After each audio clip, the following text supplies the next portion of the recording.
Биз деген ошо САСка чөгүп бараткан САСты ургатыш керек да. А САС это система да, бүгүнкү күндөгү. А эмне ким талкалайт ошо система? Азыр 5-6 миң болуп атат көмүр. 5-6 миң эмес, 7 миң экен.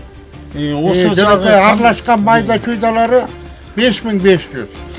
Анан баары кымбаттады. 500 сом кошту пенсияга. Канчасы кымбаттады? Эми ушул нерсени токтотуш үчүн биз эми элибиз өз ойгонуш керек. Айыл өкмөт кааласа келет, кааласа келбейт. Эселеп жеп атышат да азырчы. Айыл өкмөттүн балдары, депутаттар мына бүгүнкү күндө ошол жакта коррупционный схемалар, бухгалтердин 2 жылда салынган особнягын көрсөңөр. Биз анда мына мисалы мен деле бизнесте жүрүп, мен 10 жылда андай особняк салган эмесмин. Бир эле Күмтөрдөн байке 40 миллиардка алтын чыгып кеткен.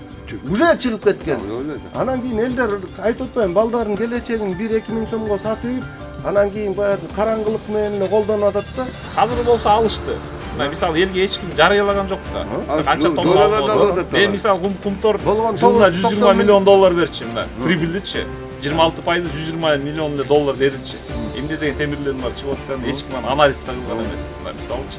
Азыр мисалы алынды, бирок результат эчтеге айтылган жок мынакей. Концентраттан анын ичинде күмүшү канча кетип атат, жези канча кетип атат, темири канча кетип атат, аны эч ким билбейт. Бул алтын эле алып берип атасыңар деп. Азыр саясатты жаштар кылат. Мына эң чоң бүгүнкү күндө көйгөйлүү маселе 2 миллион жаштарыбыз бар. Мына 3,5 миллион шайлоочунун 2 миллион бул жаштар. Анткени биз өзүбүз Кыргызстанды жаштар тургузат. Ошо айткан программаңды өтүп кетсең, аткарып элге жардам бер. Жолу işledi, жолдошу көтөрүп алсын. Кудайдын берген жардамы.